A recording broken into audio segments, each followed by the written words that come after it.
नमस्ते गुरुजी। नमस्ते नमस्ते। मेरा आपसे प्रश्न यह है कि जनपद प्रमुख को क्या लाभ प्राप्त होंगे?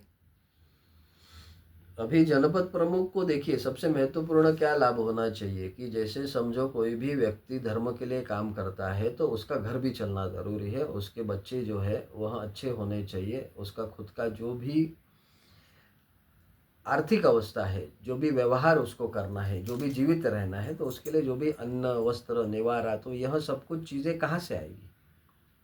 धन से। धन से ही आएगी ना। तो धन सबसे महत्वपूर्ण है, तो उसकी जो भी ज़रूरत है, समझो किसी का घर चलाने के लिए 20,000 की ज़रूरत होती है, किसी को घर चलाने के लिए 50,000 की ज़रूरत होती है, किसी को उसके स्टैंडर्ड के हिसाब से घर चलाने के लिए 1 लाख की 2 लाख की ज़रूरत होती है। तो वह सभी चीज़ें जो है वह काम करके, अपना गुरुकुल का धर्म का काम करके किस प्रकार से वो परिपूर्ण हो, वो हम उसको सिखाएंगे।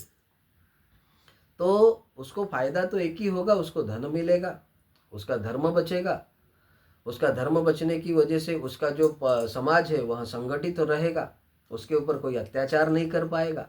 भविष्य में होने वाले फायदे हैं कि उसके जो समाज है उसके साथ कोई नरसंहार नहीं करेगा, उसके समाज या उसके जो घर की जो बहू बेटे उसके ऊपर कोई रेप नहीं कर पाएगा, क्योंकि वो एक बहुत ही सुलझा हुआ समाज की रचना कर रहा है। तो जनपद प्रमुख के लिए अभी के जो फायदे हैं वह धन के माध्यम से है कि उसको धन प्राप्ति होगी, उसका घर चलेगा, अच्छा परिवार चलेगा।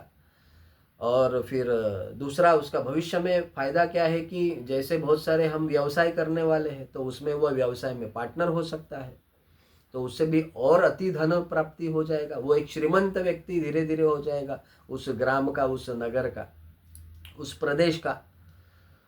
वो एक होगा। उसके बाद फिर भविष्य में होने वाले जो फायदे हैं वो तो हमने बता दिए हैं कि समाज उसका बचेगा, नरसंहार नहीं होगा, रेप वगैरह नहीं होंगे, एक अच्छे समाज की वो निर्मित कर सकता है। तो सबसे महत्वपूर्ण है कि धन प्राप्त होगा और हमारा जो भी जनपद प्रमुख है वो श्रीमंत होने वाला है, क्योंकि वो शरीर से भी श्रीमंत होगा, मन से भी श्रीमंत होगा और धन से भी श्रीमंत होगा। तो शारीरिक, मानसिक और आर्थिक पद्धति से उसकी उन्नति होने वाली है। उस प्रकार से हम लोग उसको उस ट्रेनिंग की प्रक्रिया में मार्गदर्शन करते रहेंगे। हर महीना, हर वीक या फिर हर दिन भी हम धीरे धीरे शुरुआत करने वाले हैं। तो उस प्रकार से होगा। तो आप ये वीडियो क्या है कि सब्सक्राइब करके रखिए, तो हम हमारे माध्यम से जो भी वीडियोज़ आते रहेंगे, जो भी मार्गदर्शन कभी भी आता है तो वहाँ आपको इस वीडियो के माध्यम से मिलते रहेंगे। फिर आप उस प्रकार से आपकी जनपद प्रमुख की जो प्रक्रिया है उसको और बेहतरीन बना सकते हैं। लेकिन इससे फ़ायदा बहुत होगा, बहुत मतलब धन इम्पोर्टेंट है, और धन अगर अच्छा होता है तो आदमी धर्म को भी बचा सकता है। शारीरिक भी फायदा होगा आपका कि आपका शरीर कैसे तंदुरुस्त रहे, मजबूत रहे, आप ज़्यादा समय तक कैसे अच्छा जीवन जी सके। तो शारीरिक फायदा होगा, मानसिक होगा, आर्थिक होगा। तो ये 3 प्रकार से फायदे उस व्यक्ति को होने वाले हैं। किसी की अपेक्षा 20,000 की है, किसी की 20 लाख की है, तो वो सभी जो संकल्पना उसकी है धन की, वह कैसे पूर्ण होगी, उसकी पूरी प्रक्रिया इस जनपद प्रमुख के जो उसको हम पद दे रहे हैं उसमें है। ठीक है ना? जी तो आपका गुरुजी। प्रश्न का उत्तर मिल गया? जी गुरुजी। ठीक है, ठीक है। धन्यवाद। धन्यवाद, धन्यवाद।